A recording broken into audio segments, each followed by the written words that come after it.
আমার কি বলা যায়, মানুষ ভোট দেয়নি, ব্যাস হেরেছি, এরপর আর কোনো কথা নেই আমার। মিডিয়ায় ট্রেন্ড বা চর্চা আছে যে গোটা ভারত জুড়ে অধীর রঞ্জন চৌধুরী, মোহাম্মদ সেলিম এবং কানাইয়া কুমারের মতো যে এমপিরা আছে এদের অবশ্যই লোকসভায় পাঠানো উচিত ছিল, মানুষের বক্তব্য, এবং এদের বিকল্প নেই। এই প্রসঙ্গে আমার কি বলা যায়, মানুষ ভোট দেয়নি, ব্যাস হেরেছি, এরপর আর কোনো কথা নেই আমার। সুকান্ত মজুমদার বিজেপির রাজ্য সভাপতি, তিনি বলছেন যে এখানে যদি অধীর চৌধুরীকে না দিয়ে মুসলিম ক্যান্ডিডেট দিত তাহলে জিতে যাবে। হতে পারত, জানি না আমি, আমার তো এখানে যেহেতু রানিং আমি, তাই দিয়েছি এখানটায় আমাকে।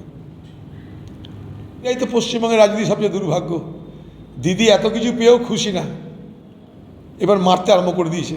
আমি তো সেটাই বলেছিলাম যে বাংলায় সবই তো হলো, এবার হিংসাটা বন্ধ হোক, ভোট তো হলো, আপনি তো জিতলেন, এখন দিদি প্রধানমন্ত্রী হবে, খোকাবাবু মুখ্যমন্ত্রী হবে, তার প্রচেষ্টা শুরু হয়ে গেছে, আর কি চাই আপনার?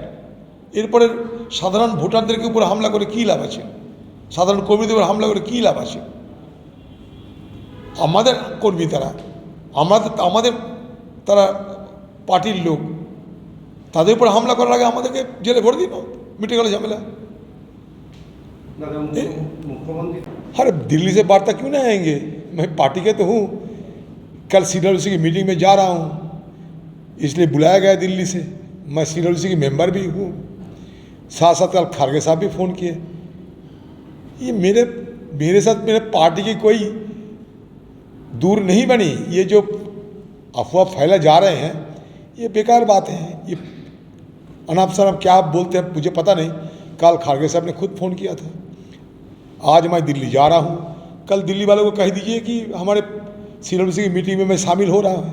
और क्या प्रचार के दौरान ये बहुत सारे कला अपनाए जाते हैं, तो दीदी की कला ये है कि सांप्रदायिक ध्रुवीकरण करना इस क्षेत्र के अंदर, क्योंकि हमारा जो बहरमपुर लोकसभा क्षेत्र है 66% मुस्लिम पॉपुलेशन है, इसलिए उनको भड़काने के लिए इन्होंने कहा कि भाई हर बार तो दादा को देते बस भाई को दो, लेकिन फिर भी वो कामयाब नहीं हुई, क्योंकि एक बड़ा हिस्सा मुसलमान पॉपुलेशन की वो मुझे वोट दिया, दुआ किया, मदद किया।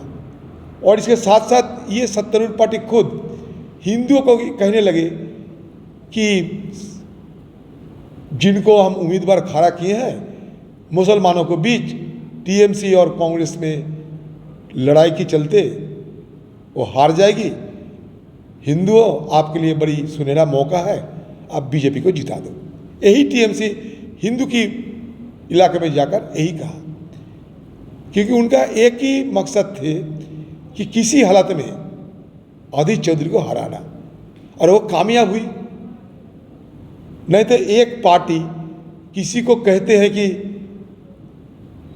मुसलमान को वोट दो, हिंदू को वोट दिया और नहीं, और दूसरी तरफ हिंदू को कहते हैं कि मौका सुनहरा है, बीजेपी को जिता दो।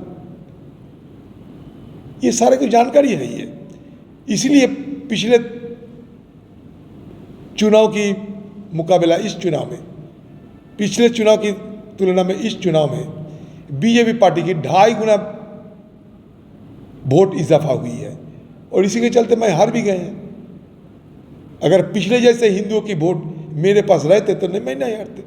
तो बस दीदी की खेल जीत गई, दीदी की जो कला सफल हो गई, और मैं क्या कह सकता है। फिर भी मैं तो हारी, और हार को मैं स्वीकार किया, और मैं हमारे जो उम्मीदवार जीते हैं यूसुफ पठान जी, उनके लिए मेरा शुभकामना है, वो आगे बढ़ते रहे, लोगों को सेवा करे, बस। और क्या, मैं खुले तौर पर कितने बार कहते रहूँ, बताइए आप लोग, बार बार एक ही सवाल मुझे ना पूछे तो बेहतर है।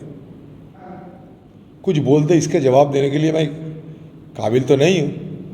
दिल्ली बुलाया क्योंकि मैं CWC की मेंबर हूँ, और कल हमारे CWC की एक्सटेंडेड कमेटी की मीटिंग भी है, तो इसलिए दिल्ली से बुलावा है। कल मल्लिकार्जुन खड़गे साहब खुद मुझसे बात किए, पता नहीं कहाँ से क्या आपको जब मनगढ़ंत मुद्दा उठा देते हैं, इसमें मुझे क्या करना है बताइए।